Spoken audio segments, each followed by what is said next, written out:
हरन्ति प्रसवं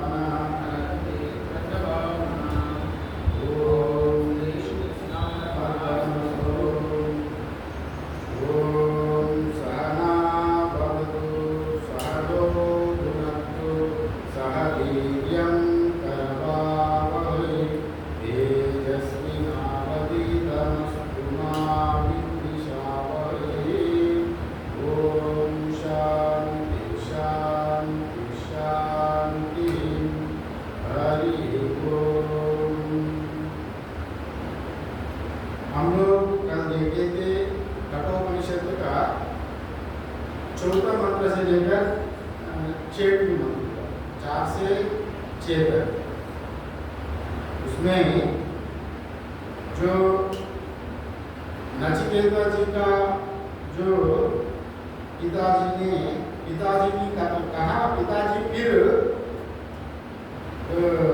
खेद हो गए। पिताजी का मैं नचिकेता जी की वैसे क्यों कहा कि मैं यमलोक जाने के लिए पछता रहा था। फिर नचिकेता ने अपना पूर्वज लोगों का याद दिलाया। अपना पूर्वज लोग कभी मिथ्या नहीं बोला। हम जो विश्वजित यज्ञ कर रहा है उसमें आप पहले जो कुछ है दान दे चुका है। आज जो कुछ जो बचा कुचा है वो अनुपयोगी था, उसको देने में आप उसको दे तो देने वाला का गति अच्छा नहीं होगा। इसी का वजह से नचिकेता ने कहे तो नचिकेता को मृत्यु को देंगे वैसा बोले तो, और बाद में वो पछतावा कर रहा था पिताजी उद्दालक ने, जो वाजस्त्रवासा उद्दालक ने फिर बाद में पछतावा करे तो नचिकेता ने याद दिलाया तो पछताने का आवश्यकता नहीं है। एक बार वचन दिया, हमारा जो पूर्वज लोग था उनको देखिए, हमारा जो आपका पिताजी आपका प्रापिता महाजी जो था वो लोग सत्य पर अडिग था। इसलिए जो विश्वजित यज्ञ में जो कहा जाता है मुंह से जो निकल जाता है उसको पूरा करने का विधान है। नहीं तो वो फल संपन्न नहीं होगा, फिर उल्टा फल पड़ेगी। इसलिए आप सत्य पर खड़ा हो जाए, तभी उन्हें भी सम्मत हो गया और ओके ठीक है। और नचिकेता का बात मान के यमजी का पास जाने के लिए नचिकेता को अनुमति दिया गया। कल हम लोग देखा था सत्य का बारे में कई तरह का विचार किया, इसका उपमा भी दिया था राम जी का इत्यादि। और आज हम 7वीं मंत्र में प्रवेश करेंगे। और 7वीं मंत्र में जैसा प्रवेश करने के आगे आपको बता रहा हूँ, उस दिन आप पूछे थे कल नहीं आए थे आप जो कटा का बारे में काटकी का बारे में, और मैं कहीं देखा था ये कठोपनिषद में जो आचार्य शंकर ने जो भाष्य लिखा उसमें कटा का बारे में कहीं वर्णन नहीं किया। और कहीं में मेरा पास 5 उपनिषद है, 5 तरह का उपनिषद, सब में देखे तो कोई आचार्य कटा का होता है काटकी क्या होता है वो प्रश्न ही नहीं होता है। क्योंकि उपनिषद जैसा होता है, अगर केनोपनिषद वो एक मंत्र से ही केन बनता है, ईशोपनिषद एक मंत्र से ही ईशा बनता है, वो भी मैं कल बताया क्या नहीं है। और ये मोटा तरह पर संस्कृत में मैं कुछ सर्च करे तो जो काटकी का शब्द होता है एक पहाड़ का चट्टान, एक माउंटेन, किसी का एक शिला को काटकी कहा जाता है। और आयुर्वेदिक में एक दवा का नाम जड़ी बूटी का नाम भी काटकी है। और इसका जो काटा शब्द का अर्थ जो संदर्भ के अनुसार वो परिवर्तन होता रहता है। और मोटे तौर पर जो कट धातु से मैं कल भी बताया था, कट धातु से काटा शब्द उत्पन्न हुआ था। काटा मतलब एक टुकड़ा, एक भाग, एक पोर्शन को काटा कहा जाता है, मतलब काटा की शाखा का एक भाग वैसा समझना। और यही बात है। और आप दूसरा भी समझा रहा हूँ, आप पूछेंगे परिवर्तन काल में महाराज नचिकेता मतलब क्या है वो भी प्रश्न उठेगा ना। और एक भी पहले मैं भी आपको पूछेंगे बोले मैं पहले इसका देख लिया समाधान। हाँ, फिर एक ऋग्वेद में नचिकेता का शब्द आया था ऋग्वेद में, और नचिकेता मतलब इच्छा रहित था, इच्छा रहित मैंने उनका मन में कोई वासना नहीं रहेगा, कोई इच्छा नहीं रहेगा, इच्छा रहितता को नचिकेता कहा गया। वो निष्कामता का अर्थ ऋग्वेद में दिया गया, वो मंत्र को भी आपको सुना रहा हूँ। ये तो मतलब नचिकेता अहम अग्नि, ये शब्द ऋग्वेद में कहा गया, मैं एक रेफरेंस में देखा था। ये तो मतलब नचिकेता अहम अग्नि इत्यादि उल्लेख है, मतलब इच्छायाम धातु से निष्पन्न होने वाला, सब इच्छाओं से निष्पन्न होने वाला, कोई इच्छा मन में कामना नहीं है, इसको नचिकेत कहा गया ऋग्वेद। और कहाँ जाकर में अग्नि भी कहा गया, कुछ उल्लेख कुछ आचार्य लोग अग्नि का नाम भी नचिकेत वैसा यही बात आप जानकारी के है। और बाकी तो और हम 7वीं मंत्रा में प्रवेश करेंगे। 7वीं मंत्रा में और नचिकेता अभी यमलोक गया। यमलोक में जाते समय वहाँ क्या हुआ ये बता रहे हैं। वैश्वानर प्रविशन्ति अतिथि ब्राह्मणो गृहान् तस्यैतां शान्तिं कुर्वन्ति अरवैवस्तोदकम्। वैश्वानरः प्रविशन्ति अतिथि ब्राह्मणो गृहान् तस्यैतां शान्तिं कुर्वन्ति अरवैवस्तोदकम्। ये नचिकेता यमलोक में गया था और साक्षात यहाँ पर कहा गया जो वैश्वानर मतलब अग्नि की वैश्वानर कहा जाता है। वैश्वानरम अहम अग्नि इत्यादि गीता में भी आता है। तो वैश्वानर में अग्नि होकर 4 प्रकार का भोजन मैं पचाता हूँ। आप वैश्वानर अग्नि इत्यादि वो जो मंत्र है ना, अहम वैश्वानरो भूत्वा प्राणिनां ध्येयमासीता प्राणा प्राण समायुक्तं पचन्यन्नं चतुर्विधम्। अग्नि को बचाता है। हाँ, वो वैश्वानर है। और वो मतलब वो वैश्वानर अग्नि ही परमात्मा, ये ब्राह्मण किसी एक गृहस्थ का घर में जाएंगे तो वो वैश्वानर अग्नि ही ब्राह्मण का रूप में प्रवेश हो रहा है। वैसा क्या कहा गया, मतलब अगर वो अग्नि का ठीक आहुति देंगे तो ठीक है, ये तो वो यजमान का जो गृहस्थ का जो अज्ञानी अगर मंदबुद्धि वाला अगर कोई उपेक्षा किए उनको, मैंने उनको मतलब नहीं दिया, भोजन नहीं दिया, उनका सादर सत्कार नहीं किया अतिथि का, उनका पूरा जलाने का विधान है, मतलब नष्ट हो जाएगा उनका पुण्य छीन लेने का ही बात यहाँ कहा गया। यही बात यहाँ कहा गया, सारे पुण्यों को छीन कर देता। वो कैसे कैसे करेंगे हम लोग डिटेल्स से देखेंगे। हाँ, वैवस्वता मतलब सूर्य पुत्र का वैवस्वत, जो वैश्वानर स्वयं अग्नि देवता ही वैश्वानर है। और ब्राह्मण ही अतिथि, जो ब्राह्मण अतिथि के रूप में जो गृहस्थों का घर में प्रवेश करता है। अतिथि अग्नि का रूप में, अग्नि ही अतिथि का रूप में और गृहस्थों का घर में प्रवेश करता है। तस्या उनकी जो साधु पुरुष जो कुछ प्रवेश किया गया अतिथि ऐसी अर्थात उनको अर्घ्यपाद्य आसन आदि के द्वारा उनको शांति पूर्वक जो शांति किया जाता है, उनका अर्चना वंदना करके उनको सत्कार किया जाता है। अतः आपः उदकम्, उनके पाद प्रक्षालन आदि के लिए जेल ले जाने का विधान भी है। जैसा आप जेल लेके पाप होंगे, अग्नि जब प्रवेश करेंगे, हमको अग्नि की शांत करने के लिए साधारणतः लोग क्या करते हैं, जल चिल्लाते हैं। जल तो प्रोक्षण करता है, जल जहाँ जल डालेंगे वहाँ अग्नि शांत हो जाए। जब तक जल नहीं डालेंगे अग्नि प्रज्वलित हो जाए। इसलिए पहले उनको पाद्यम अर्घ्यम इत्यादि रूप से हमारा वैदिक परंपरा का ये बात है। ये प्रज्वलित होकर जो ब्राह्मण अतिथि ही रूप में जो गृहस्थ के घर में पधारेगा, और वैसा पधारने वालों को अर्घ्यपाद्यादि इत्यादि देने का विधान है। और कोई ब्राह्मण का यहाँ पर बताएगा। अगर आपको शंका होता है, जैसा शंका होता है आज का जमाना में, और इसका ब्राह्मण लोग भी पहले उठाता है, अरे उपनिषद में ये कहा गया ब्राह्मण जिसका घर में जाएंगे तो उसका पैर होगा, उनको सत्कार करने का विधान बताया गया। अगर ब्राह्मण जब वहाँ पर यमजी नहीं था, जब वहाँ पर उन गया था, वहाँ पर यम वहाँ दूसरा काम में कहाँ चले गए, वहाँ जहाँ घर में नहीं थे।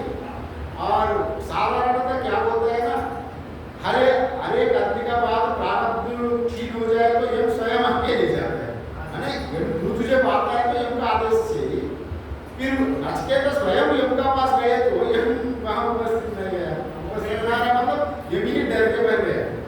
माने ये बात डरना मतलब ये बात होता है हर हमारा जो वैदिक परंपरा में कोई भी शिष्य गुरु के पास जाए तो शिष्य को परीक्षा करने के लिए भी एक विधान होता है और वैसे भी होता है इनका ये यम तो सर्वव्यापक है उनका सबका अंतःकरण में क्या चल रहा है यम तो जानता ही है वो सर्वज्ञ होने के नाते तो एक विज्ञान है सर्व विज्ञान बहुत वो ब्रह्मवेत्ता होने के नाते और वो यम जी का पावर भी इतने विस्तार है उनको जानकारी हो सकता है तभी नचिकेता हारा है बोल के तो रास्ते में ही पहचान लिया होगा बाद में वो चलो थोड़ा टेस्ट करने के लिए भी गया होगा वैसे भी एक जगह में उल्लेख किया है इससे असली है कि नकली सही है नकली है और ये ऐसे ही चल दिया है ऐसे चल दिया आवेश में इसीलिए वो नचिकेता अनुपस्थिति था उस समय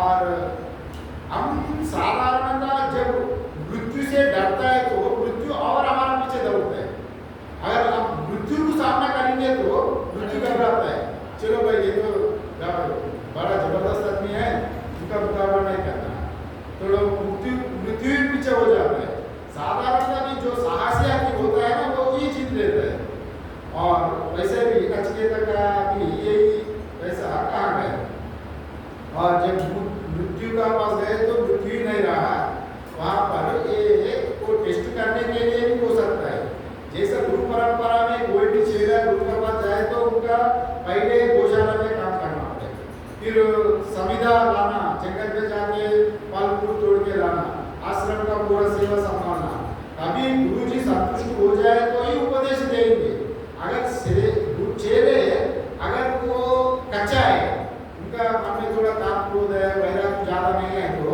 और उपदेश देने में और टाइम और 2 साल 4 साल 5 साल 10 साल 12 साल किसी का 12-15 इतने भी 20 साल तक भी गुरु देखता है किंतु शिष्य का योग्यता देखता है गुरु जी जब ये योग्य बन गया तो तुरंत गुरु जी देख नहीं करते इसलिए ये हो सकता है इनका परीक्षा के लिए यमराज में चले गए अथवा यमराज स्वयं कुछ काम के लिए गया होगा उस समय ये गया होगा ये दूसरा अर्थ भी निकलता है और वैसा कोई भी ब्राह्मण किसी का गृहस्थों का घर में जाए तो गृहस्थ का धर्म होता है अतिथि का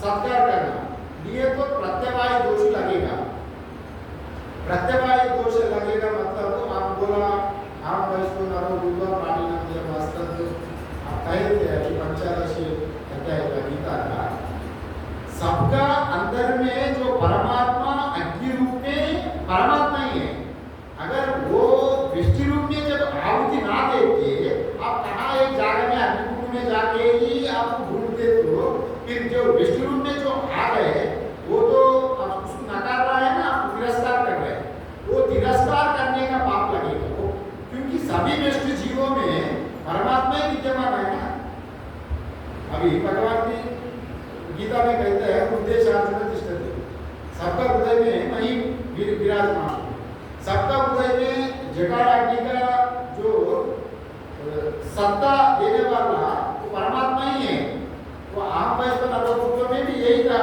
मैं अग्नि रूप में सबका आहुति में ही ग्रहण कर रहा हूँ परमात्मा खुद कह रहा है अगर एक परमात्मा ही आपको घर में आए तो आप उनको तिरस्कार करे तो फिर आपको अनिष्ट फल प्रत्यवाय दोष मतलब पाप लगेगी ये बात कहा गया या विशेषण करके ब्राह्मण कहा गया कोई ब्राह्मण अतिथि स्वयं अग्नि आग होता है वो जलाता है वैसा और यहाँ सत्य का वचन भी बहुत महत्वपूर्ण है जो आदमी हमेशा सत्य बोलने वाला जैसा पत्थर का ऊपर कुछ लिखेंगे तो कभी मिटेगा नहीं सत्य बोलने का ताकत उतने रहते और कोई हमेशा व्यवहार के लिए विद्या बोलने वाला पानी में लिखे तो लिखने मात्र से वो बैठा हुआ पानी में कुछ भी लिखेंगे तो रहेगा ही नहीं विद्या का वर्णन वैसे किया गया सत्य का वर्णन वैसा किया सत्य आप बोलते रहेंगे मैं कर भी बताया सत्य से ही आप ब्रह्मलोक जाएंगे पूरा उपनिषद में कहा गया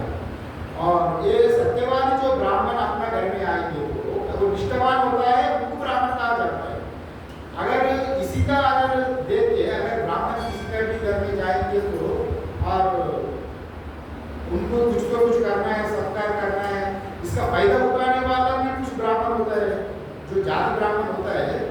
शास्त्र गुण ब्राह्मण को मानता है जी, जाति ब्राह्मण को, ब्राह्मण कर्मकांड में जाति ब्राह्मण को विशेषता है, उपनिषदों में गुण ब्राह्मण का विशेषता है।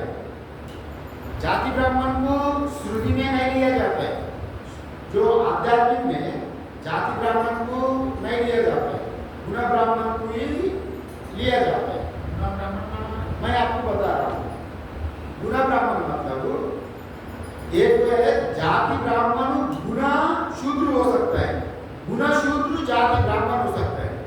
मतलब एक ब्राह्मण कुल में जन्म हुआ, एक ब्राह्मण जाति ब्राह्मण जन्मता ब्राह्मण, जाति में हाँ जन्म से जाति से ब्राह्मण हो गया, गुण नहीं है, उनका गुण नहीं है कोई। अरे वो मद्यपान करता है, वेश्यालय जाता है, वो झूठा बोलता है, वो सभी लोगों को कराता है, किसी को मारपीट भी करता है, मर्डर करता है, उसका अवगुण हो गया। वो जाति से ब्राह्मण होने के नाते भी गुण से अवगुण होने के नाते वो गुण शूद्र कहा जाता है, उनका कर्म शूद्र कर्म है। और वैसा ब्राह्मण अगर किसी अतिथि का ग्रुप में जाए तो वो शूद्र ही माना जाता है, वैसा वो ब्राह्मण नहीं है वहां पर। किंतु धर्म में ये कर्मकांड में कोई भी ब्राह्मण को ब्राह्मण ही माना जाता है। कर्मकांड में सिर्फ धर्म में, अभी कोई अनुष्ठान कर रहा है, कोई अभी श्राद्ध, किसी का श्राद्ध में जाना, किसी का विवाह में जाना, वो ब्राह्मण जाति ब्राह्मण ही वो शादी करवा सकते, उनको अधिकार है। किसी का श्राद्ध में जाति ब्राह्मण की अधिकार है, किंतु आध्यात्म में जाति ब्राह्मण का नहीं, वहाँ गुण ब्राह्मण का अधिकार है।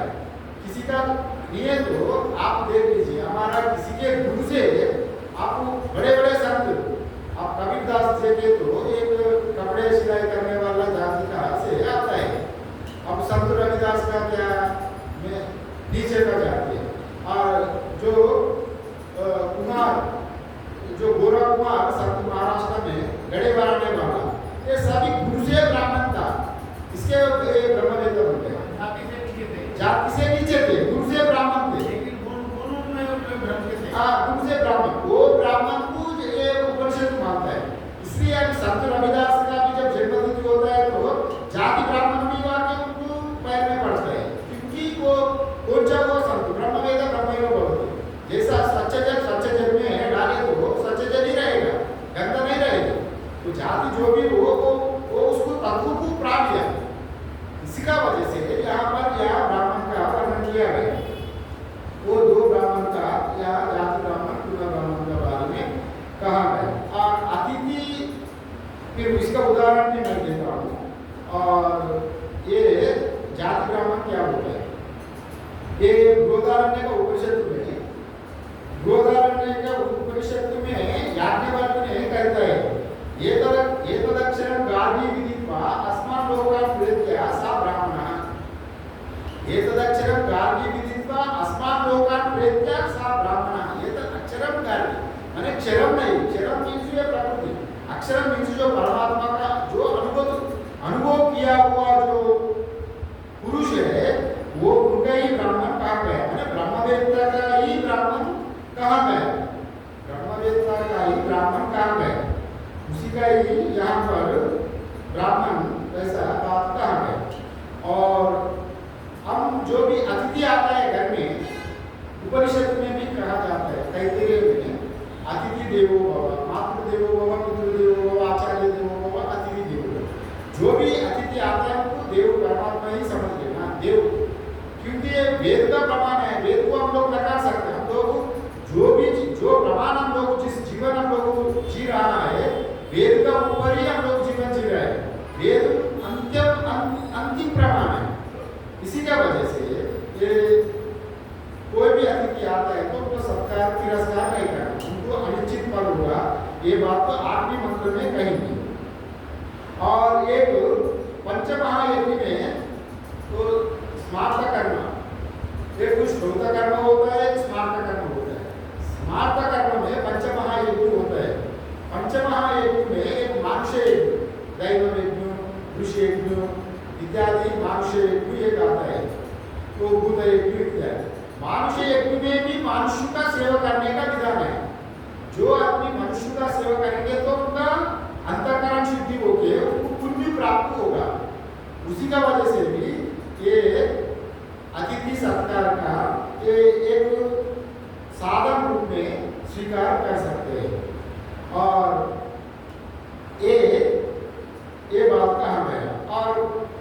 ये गुरु ब्राह्मण इत्यादि रूप में ये भगवद गीता में भी कहा गया चातुर्वर्ण माया सृष्टि पूरा करना विभाग। ये जो भी जो वर्ण परमात्मा ने रचा था वो वर्ण गुरु को कर्म का वजह से वर्ण आश्रम डिपेंड है। कोई परमानेंट ब्राह्मण ही नहीं रहेगा, परमानेंट कोई शूद्र नहीं रहेगा। अगर इसी जीवन में जो उत्कृष्ट ब्राह्मण है इस जीवन में उनका गुण वो नीचे वाला गुण है, फिर अगले जीवन में वो ब्राह्मण नहीं बनेगा, फिर वो नीचे वाला नीचे जाति में नीचे योनि में जाएगा। हाँ, क्योंकि गुण कर्म विभाग से ना चातुर्वर्ण माया सृष्टि गुण कर्म विभाग से अगर उनका गुण उनका उत्कृष्ट गुण है उत्कृष्ट कर्म है, फिर अगले जीवन में वो ब्राह्मण करके जरूर होगा। और उनका गुण कर्म नीचे आएगा तो नीचे देगा, यही बात वहाँ कहा गया। और ये भगवद गीता में भी ब्राह्मण कौन है ये बताया गया। शमोदमस तप शौचम शांति राजाव देवचा ज्ञानम विज्ञानम आस्तिक्यम ब्रह्म कर्म स्वभाव। माने जिसका अंदर में जो क्षमा दमा उपरमा इत्यादि जो नियमित इंद्रियों को कंट्रोल करके जैसा जैसा गुस्सा आ गया तो किसको थप्पड़ मारा और कोई कुछ आगे बढ़े तो कुछ खा लिया, कुछ कंट्रोल ही नहीं है, संयम ही नहीं है, वैसा वाला ब्राह्मण नहीं होगा। इसलिए जो संयमी क्षमा दमा उपरमा तिथिचा जो साधन चतुष्टय में जो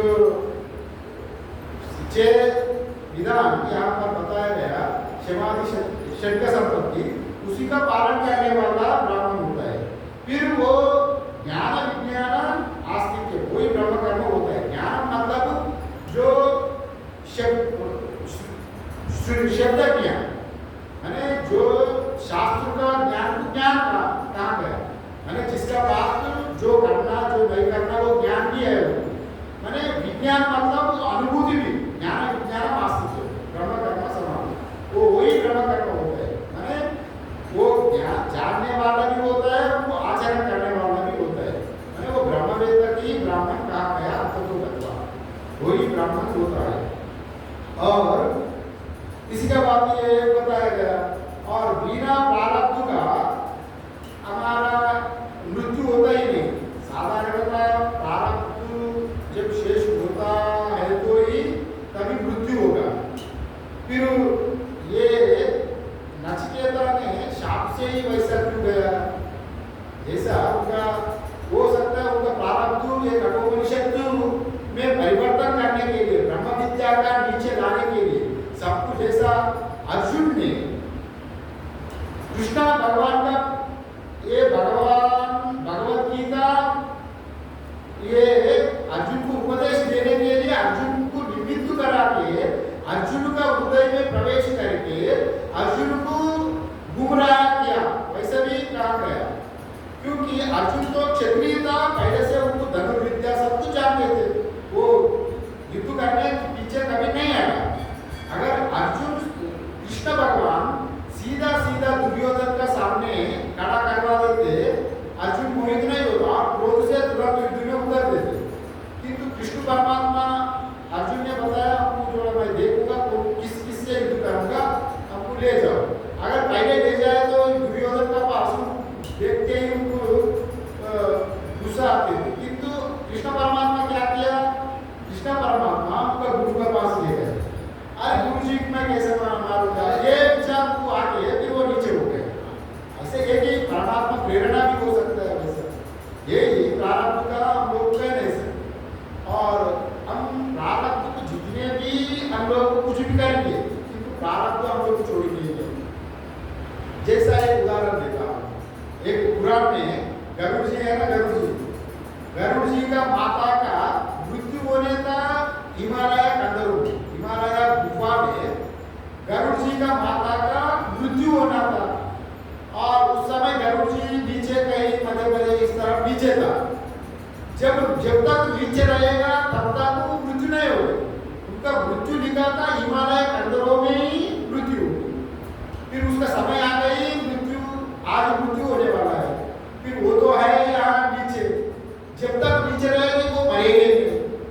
फिर वो सृष्टि विरुद्ध से वो वंचित हो जाएगा, नियम भंग हो जाएगा ना। परमात्मा का रचा हुआ नियम भंग होगा। पहुंचना वहाँ है तो यहाँ इसको क्या करना।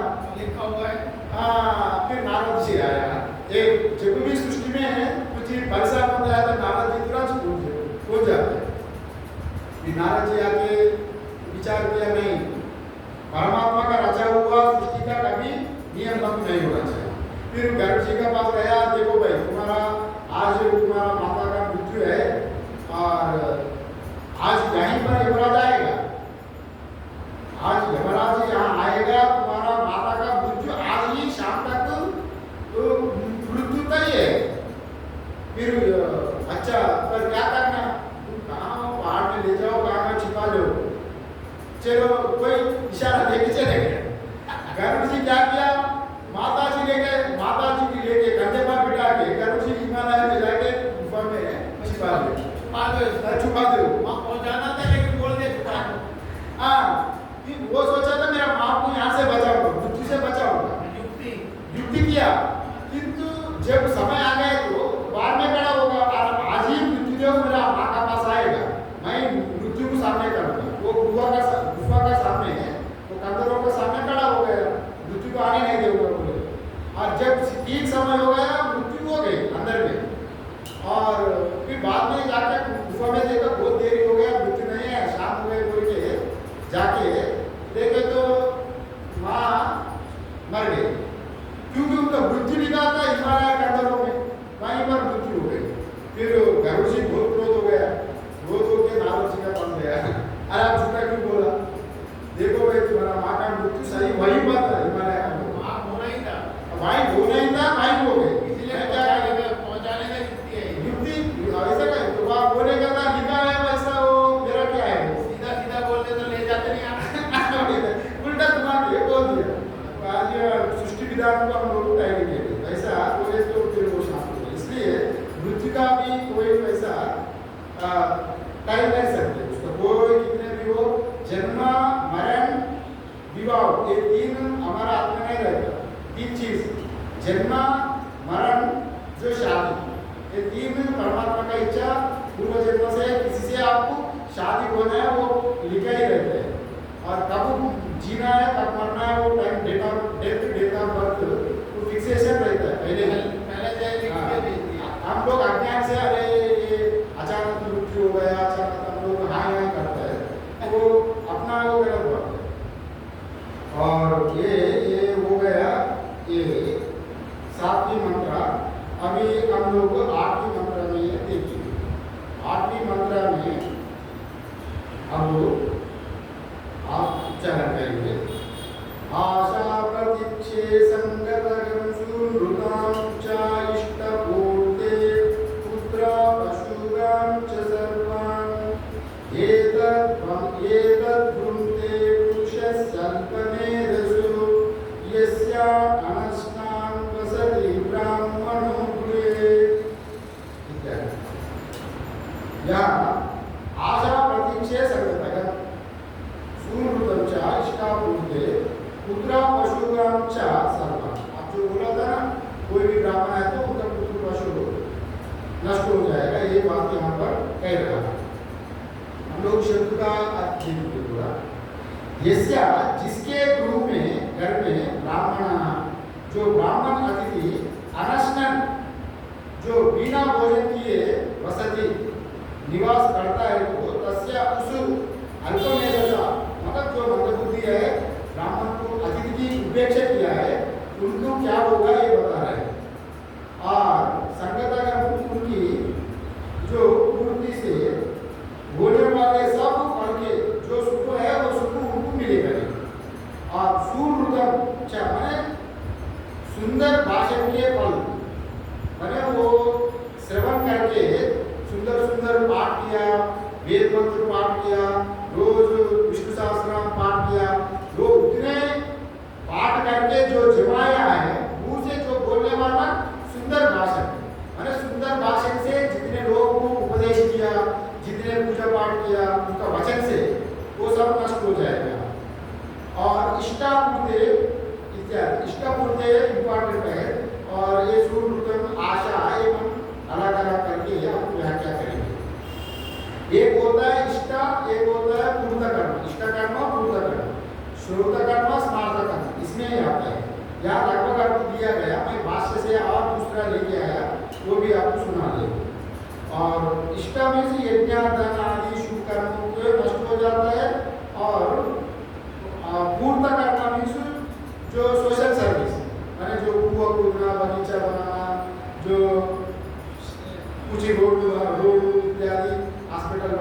इत्यादि लोगों को सुविधाएं देना। हाँ, लोगों को सुविधा देना, जितने पुण्य कर्म किया वो अर्जित किया गया। अगर वो ब्राह्मण को अनापेक्षित है, वो अतिथि की अनादर करने से उनका पुण्य नष्ट होगा, ये इत्यादि बताया। सर्वान पुत्रान पशु, माने जो उनका पुत्र पशु और जो भी कमाया उनके इन सबको वहाँ नष्ट कर देगा।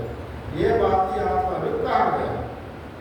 और मैं इसका अलग से थोड़ा शंकर भाष्य में भी इत्यादि में थोड़ा अच्छे दिया, इसका बारे में थोड़ा गहरे से दिया है।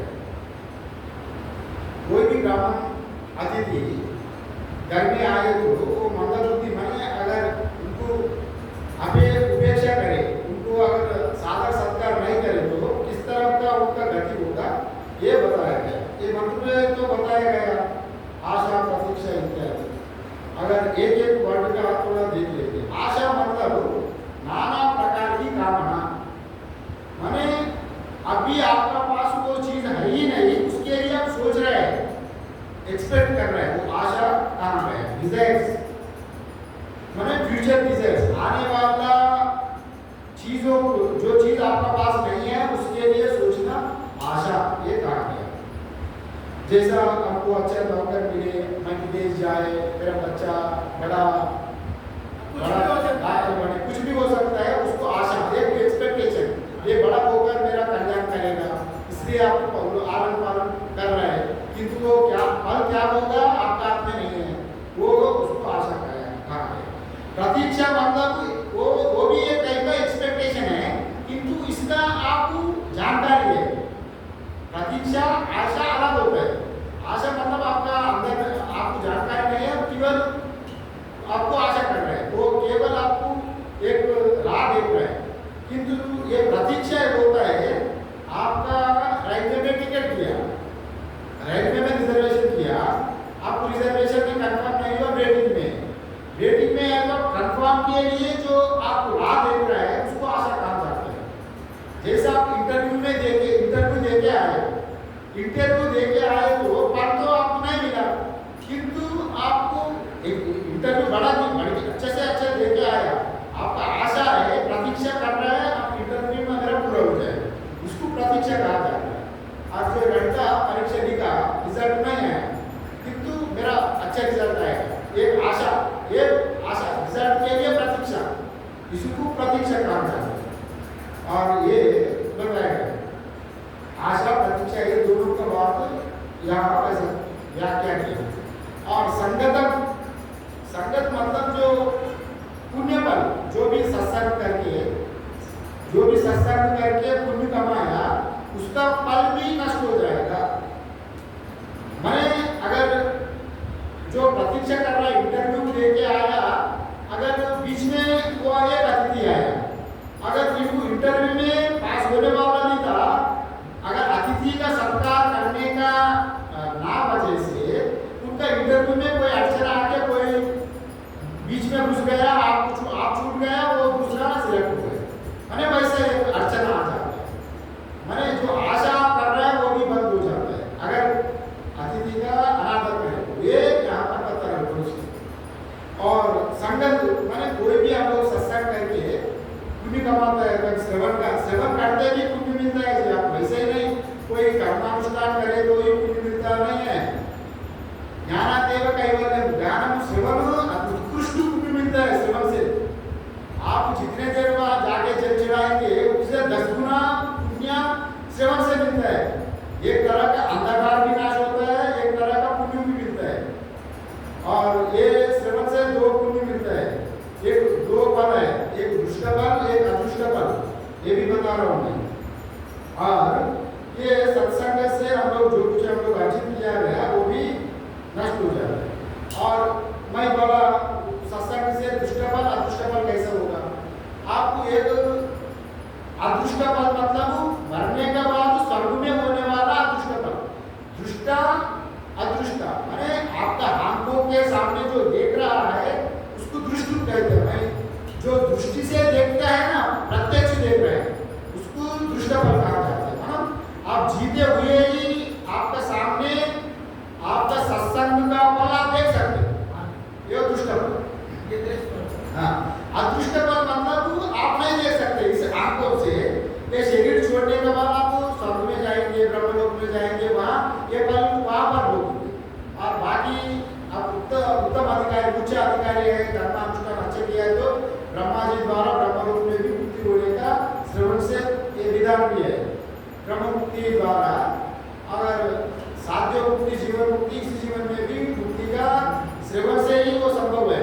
इसलिए शास्त्र सेवन से, सत्संग से वो तो आध्यात्मिक जीवन में कहीं विडंबना दूर हो जाए, अंतःकरण जल्दी शुद्ध हो जाए।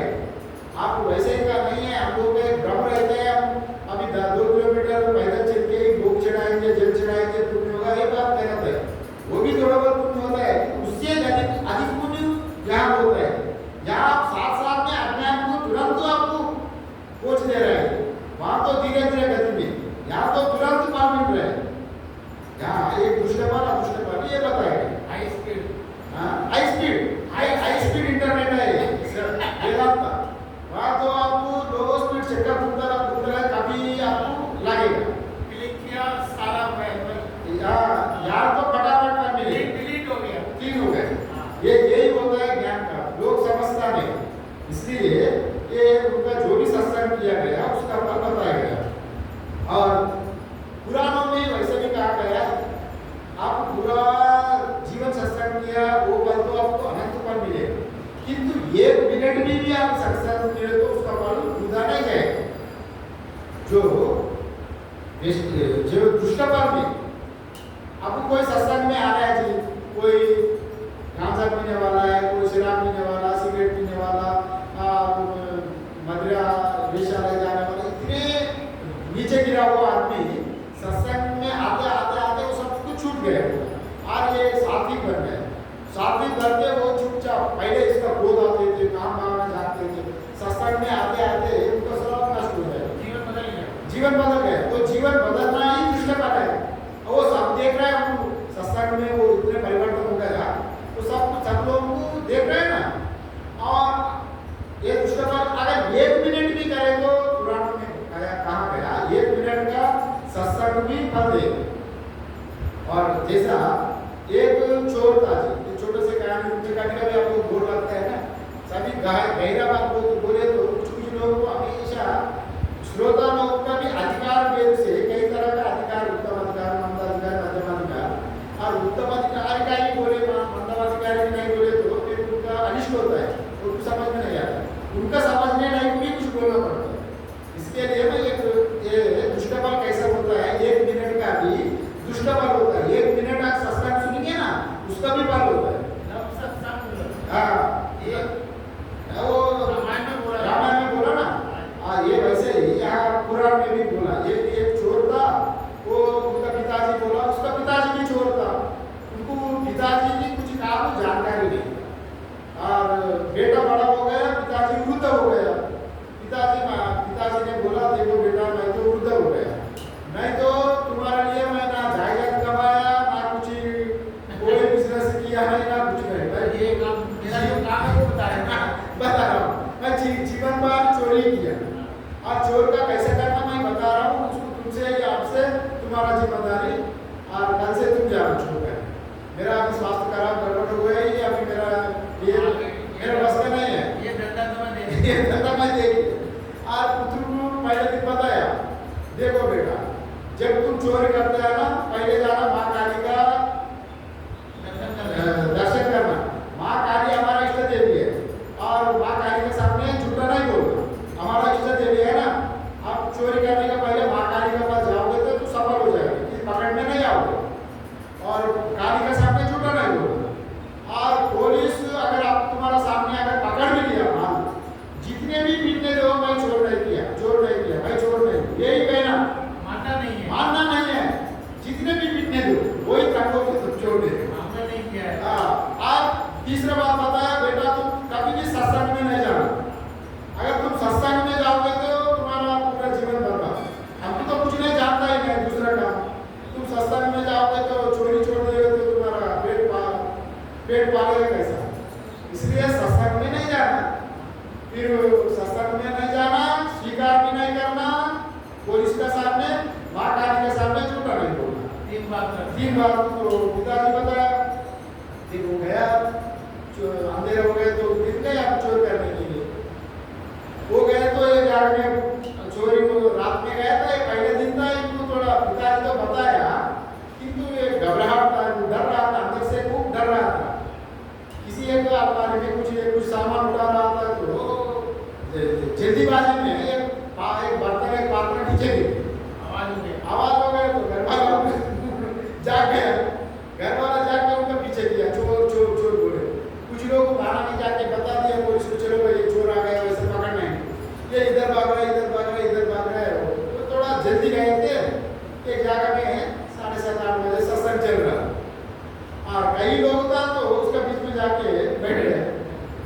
वो जो सत्संग करे तो वो सत्संग का कथाकार बोले थे, एक ही बात को बताया और पुलिस का डर से वो आगे छुप गया किसका भीड़ में। वो सत्संग पिताजी ने बोला सत्संग में नहीं जाना, किंतु उनका कान में ये वो बात घुस गई।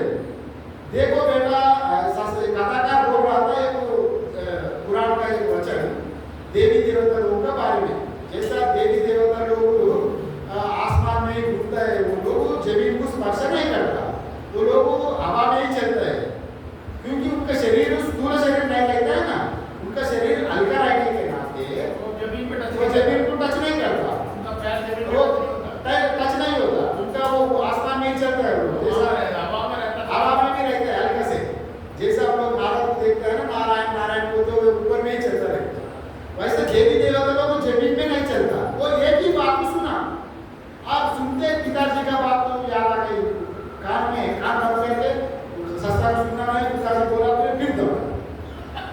फिर दौड़ते, फिर पुलिस ने दौड़ते समय देखा यही चोर होगा, फिर पीछे किया, फिर थोड़ा देर के बाद पकड़ लिया उनको, पकड़ के थाना में ले गए।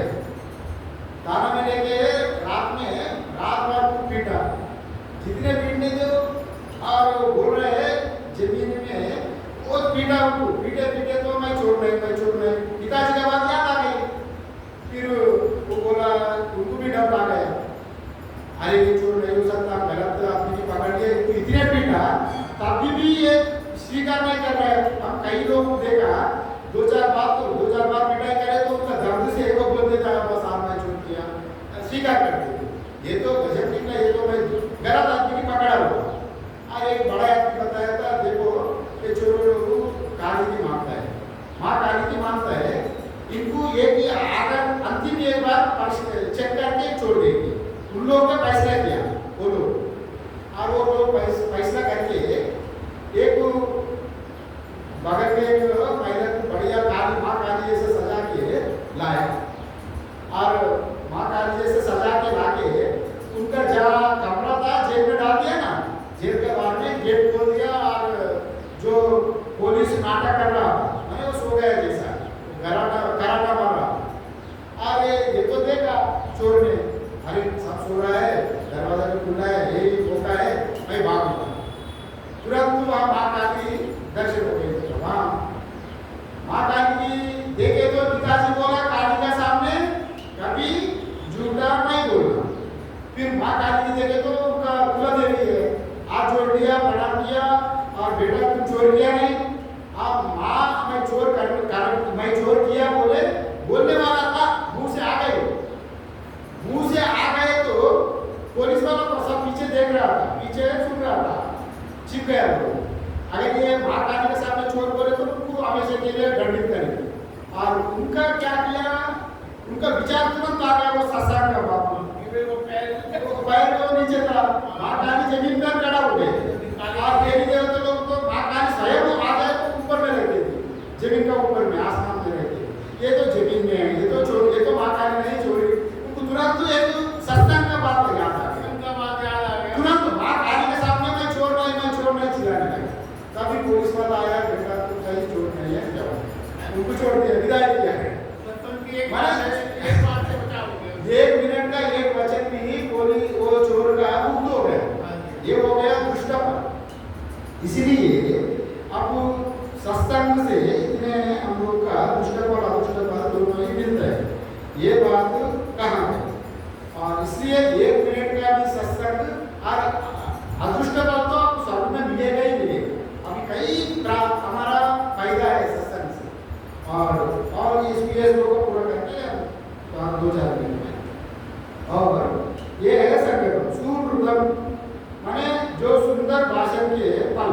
वो भी नष्ट हो जाएगा। सुंदर सुंदर सुरुदम मतलब सुंदर भाषण का फल, माने वो कोई भी भाषण देके किसी व्यवस्था का सामने आप व्यवहारिक जीवन में किसी का साथ अच्छा मीठा मीठा बात करके आप कैसा कुछ पुण्य कमाया, आपका बात सुन के कई लोग परिवर्तन हो गया, आप वो पल आपको मिलेगा ना। जैसे जैसा एक आदमी का आप सुधार करेंगे तो वो सुधारने का फल आपको मिलेगा। इसीलिए आज वैसा जो अच्छा मीठा मीठा बात करके आप जैसा आप बात किया होगा वो पल भी अतिथि का सत्कार नहीं करे तो वो पल भी नष्ट होगा, ये बात का है। और ज्यादा से ज्यादा हमारा घरों में मैंने वाणी का इस्तेमाल सही ढंग से करना, ये बात का है।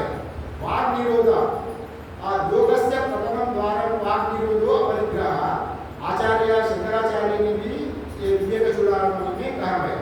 योगस्य प्रथमम द्वारम वाग निरोधो अपरिग्रह, वाग निरोध माने वाग का ऊपर कंट्रोल करना ही प्रथम योग है योग में।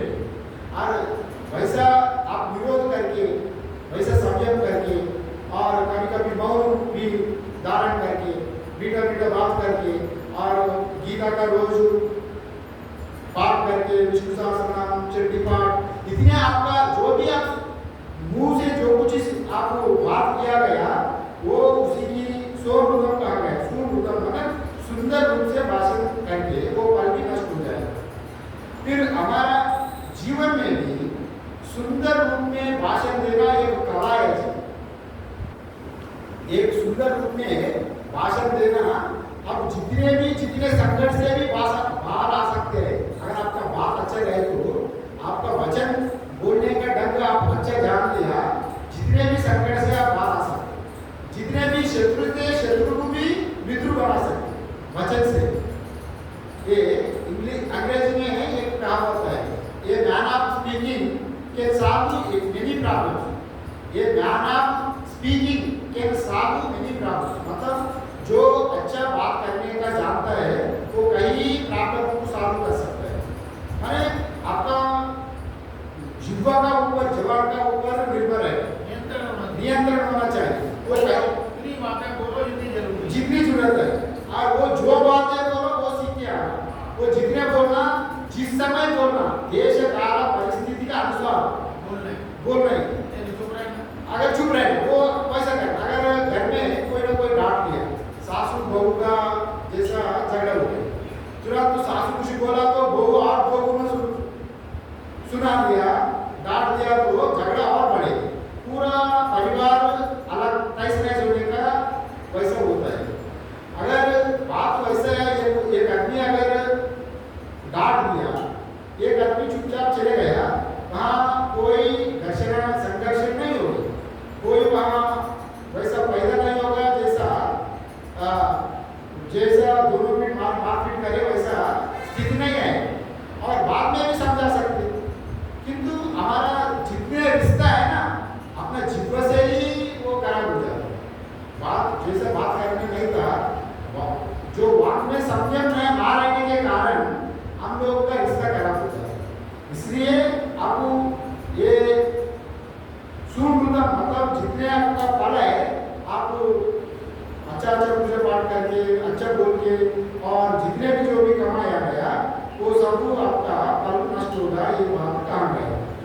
और अंतिम में और जो बताया गया, जो आध्यात्मिक जीवन में भी जो वाणी का ही जो शंकराचार्य जो बताया ये बताया गया। आखिर में एक इष्टापूर्ति बताया गया। इष्टापल एक है वो होता है पूर्ति होता है, इष्टापूर्ति। और ये इष्ट क्या होता है? इष्टफल मतलब श्रोता कर्म को इष्टफल कहा गया। जो श्रोता कर्म इष्टफल, और जो सोशल सर्विस इत्यादि वो पूर्त कर्म में आ जाते हैं। माने यहाँ पर हम इष्ट कर्म को देखेंगे। अग्निहोत्र तपा सत्य, ये कुछ श्लोक है वेदांत में। इष्ट कर्म क्या है ये श्लोक रूप में वेदांत में कहा गया। अग्निहोत्रम तपः सत्यम वेदानां च अनुपालनम, वेदनं च अनुपालनम, आदित्यम वैश्वदेवस्य इष्टमित्यपि दीयते। ये बात कहा गया। इष्ट कर्म क्या है?